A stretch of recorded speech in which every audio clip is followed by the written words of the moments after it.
तर मंडळी नमस्कार, स्वागत आहे तुमचं आपल्या चॅनेलवर अजून एका नवीन व्हिडिओमध्ये. मी वर्षा राणी चौधरी, तुमची एक नवीन मैत्रीण आणि एक नवीन शेतकरी. तर सकाळची सुंदर अशी सुरुवात झालेली आहे बरं का आमची. झाडलोटी वगैरे करून झालेली आहे दोघा बापलेकांच्या. आणि 2-3 दिवस झालं असं आभाळ येतंय, नुसतंच आभाळ येतंय. पाऊस उगं बारीक म्हणतात ना की दगड पण ओला होई नाही आणि ऊन पण पड नाही कडक, असं झालंय काहीतरी. बारीक केसासारखा पाऊस येतोय, मध्येच एखादी रिमझिम येते की परत बारीक आणि दिवसभर आभाळाचं घोंगण चालू आहे. आणि त्याच्याने पण हे असं वातावरण चांगलं नाही आहे. आता निसर्गप्रेमींना हे वातावरण छान वाटतं, त्यांना वाटतं की किती सुंदर आहे, किती सुंदर आहे. पण ह्याच्याने ना रोग येतात धानांवर, पेरलेल्या धानांवर. आता लोकांचं, काही जणांचं पहिल्या पावसाने म्हणजे मिरगाचा पाऊस पडल्यावर ज्यांच्या पेरण्या झाल्या होत्या ना, त्यांचे उडीद आता खुरपायला आलेले आहेत. आणि आता त्या उडदावर जर रोग पडला तर गेलं ते शेतकऱ्याचं पीक मातीत. तर काय करावं, निसर्गाचं काहीच संतुलन आपल्या हातात नाही. निसर्गाच्या मनात जे आहे तेच सगळं होणार असतं. तर दिवसाची सुरुवात तर आता छान झालेली, पण दिवसाचं नियोजन अजून काही ठरलेलं नाही आहे, कारण काहीच ठरवता येत नाही नियोजन अशा वातावरणामध्ये.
आता तुम्हाला ही ढमी दिसत असेल, म्हणजे ही गाय आमची.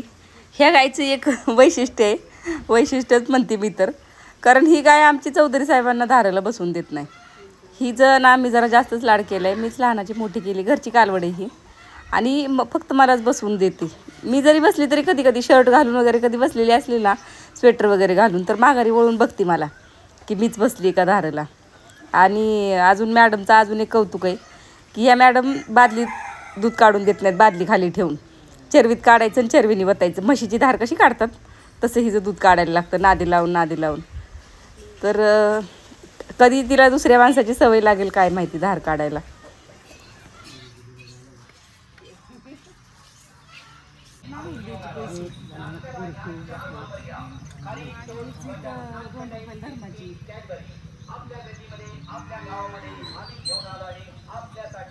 स्वादिष्ट आणि खमंग खुसखुशीत कुरकुरीत नाश्त्याबरोबर घ्या, चहा बरोबर घ्या. खारी toast butter nankhatai biscuit Cadbury आली आहे आपल्या गावामध्ये, आपल्या गल्लीमध्ये. या ताजी खारी butter toast nankhatai biscuit Cadbury.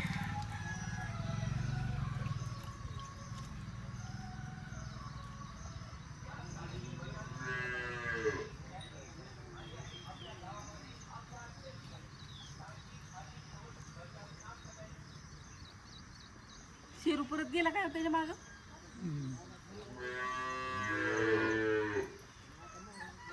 आता त्याला टाकले होते मी, 2-3 टाकून आलती, म्हणलं म्हणजे खाईन निवांत.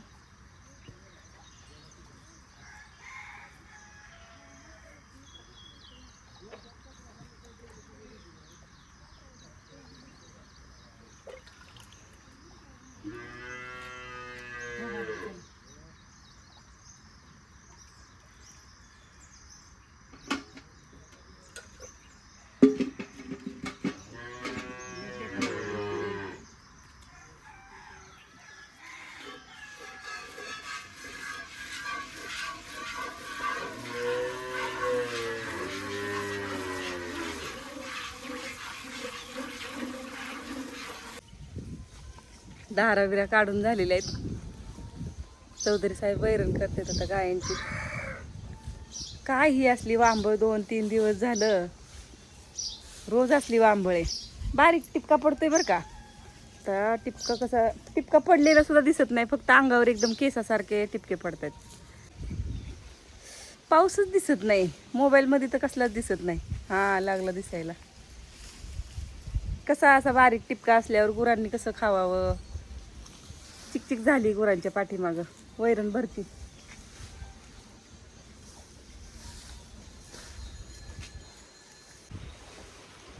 हा पोळते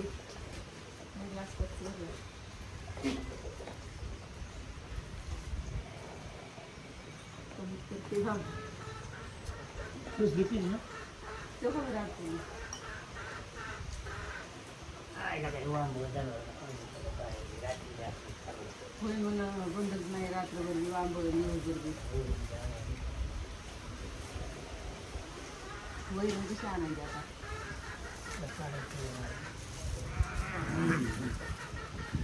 बटर घ्यायचं होतं ना. गार गारच लागतं हे वांबळीमुळे आहे का नाही. आणि स्त्रीला सकाळी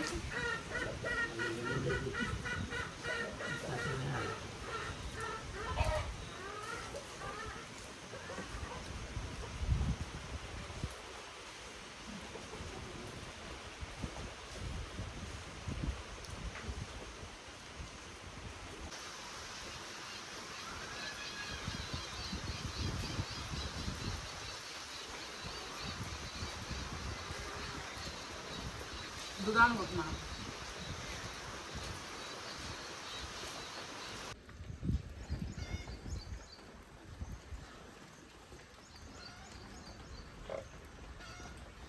त्याच्यावर काहीतरी झाकून ठेवत जावा ना मग गाडीवर. ती कवर हाय कवर पडलेलंच आहे असंच ती झाकून ठेवायचं म्हणजे त्रास व्हायचा नाही सकाळ सकाळी.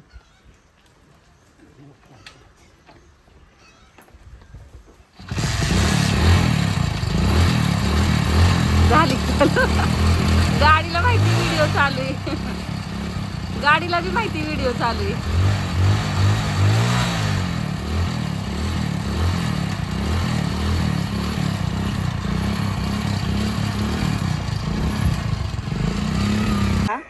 आठ वाजून 11 मिनिटं मोबाईलमध्ये झाली होती. घड्याळात बघते. काल घड्याळ मागं पडलं होतं तरी पण 8:20 झाले मोबाईलमध्ये. तर मी 5 मिनिट पुढे लावते. घड्याळ मागं पडलेलं काल बघा बरं का. काल घड्याळ मागं पडलं होतं. मग मी काय केलं म्हणजे गारठ्यामुळं सेल संपत आला असेल. मी टाईम सेट केला आणि 5 मिनिटं पुढं केलं. तर आता चौधरी साहेब गेलेत दूध घालायला. 8:20 झालेत. आज काही वैरण आणत नसतात. टिपक्यामुळं वैरण काढायला येई नाही. आलं की म्हणतील डबाभर. आणि त्यानंतर आपण भेटत आहोत सरळ दुपारी 1 वाजता. 1 नाही 1:15 1:30 1:45 झाले असतील. आणि जेवण वगैरे केलं. म्हणजे तो जो पाऊस लागला होता ना सकाळी बारीक जो रिमझिम तो एवढा मोठा नंतर चालू झाला. आणि मी डबा बनवून ठेवला. आणि चौधरी साहेब बोलले मी नाही बाबा जात. एवढ्या पावसात जायचं कसं करमाळ्यापर्यंत. मग थोडा वेळ उघडल म्हणून वाट बघितली चौधरी साहेबांनी. तर तो काही उघडलाच नाही. जवळजवळ 10 वाजेपर्यंत पाऊस होता. चांगला सडाका झाला. आणि का रे टकलू काय बघतोय. स्वराज बोल की.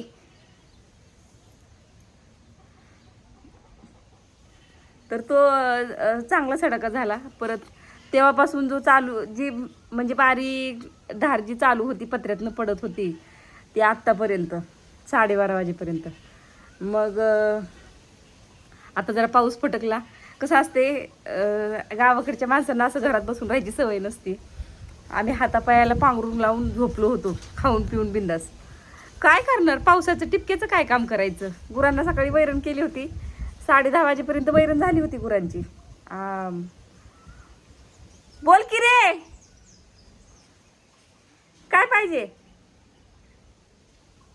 शेडमध्ये गुरं घातली आणि वैरण करून घेतली होती सकाळी गुरांची. आणि नंतर पाऊस उघडल्यावर गुरं बाहेर बांधली चौधरी साहेबांनी. आणि आता म्हणले येतो बाबा रानातनं चक्कर मारून ठोकळ डाळिंबातलं गवत काढून घेतो आणि अण्णा पण गेले देवळाकडे बसायला गेले असतील, नाहीतर इकडे गेले असतील दिराच्या घरी आमच्या. आणि मी पण थोडी फ्रेश झाली, लोळून लोळून झोपून झोपून एकदम आळस आला होता अंगामध्ये सगळ्या. आता बसून नाही जमायचं. आता मला गव्हाचं ज्वारीचं दळण करायचं आणि एवढी छान हवा सुटली ना आता, इतकं मस्त वाटायला लागले. फक्त थोडंसं ऊन पडायला पाहिजे होतं. जर असं ऊन पडलं असतं ना ही हवेतला सगळा नरमपणा गेला असता, पण ऊनच नाही, त्याच्यामुळे सगळं वातावरण सादळल्यासारखं वाटतंय. नरम नरम वाटते वातावरण. एवढी छान हवा सुटली. अशी हवा जरी सुटत राहिली ना तरी सुद्धा हे होते, माती बिती सगळे हाडंगती. कसली मस्त फुलं आलेत जास्वंदाला, किती छान दिसतंय. तर हवा सुटली तोपर्यंत गहू आणि ज्वारी उपणून घेते. उपणून घेतलं ना म्हणजे मग लय वेळ जात नाही दळण नीट करायला, थोड्या वेळात होऊन जातं दळण करायचं. आणि उपणलेलं नसलं ना की मग लय वेळ जातो, चाळून घ्यायला लागतं, नंतर नीट करत बसायला लागतं. तर मी आता उपणून घेते पटकन हवा सुटली तोपर्यंत. अजून कपडेच धुवायचेत माझी. पाऊस पडत होता म्हणून मी बाहेरच आली नाही. जेवण बनवलं, सोयाबीनची छान भाजी बनवली होती. 8:45 वाजेपर्यंत, 9ला 5-10 मिनटं कमी होते तोपर्यंत माझा स्वयंपाक झाला होता. पण चौधरी साहेब म्हणले नको भरू, डब्यात भाजी भरलेली मी वतून ठेवली. बोले नको भरू डबा माझा, मला नाही जायचं म्हणले, एवढ्या पावसात कोण जाईल. आणि तसं पण सिमेंटची कामं आहेत ना पावसाळ्यात थोडी स्लो झालेली असतात, कामं कमी असतात. आणि म्हणून चौधरी साहेब सुट्टी करत नाहीत. एकदा सुट्टी करायला लागलं ना की अशा लागोपाठ 2-4 सुट्ट्या होऊन जातात. तर चला बाबा, परत टिपका आला तर माझं दळण करायचं राहून जाईल. आणि ते दळण करायचं ठेवून नाही जमणार, पीठ कसलंच नाही घरात. पण ते नीट करून चाळून नीट करायचं म्हणल्यावर दिवस मावळल. 2-4 पहिलं दळण करायचं आहे मला. तर चला नंतर भेटू. आता थोडं थोडं ऊन दिसायला लागले, थोडंसं थोडं तरी ऊन चमकलं पाहिजे. थोडंसं पांढरं पांढरं दिसायला लागले आता आभाळ, जे काळे काळे ढग फिरतात ना ते आता पांढरं दिसायला लागले. तर चला भेटू नंतर.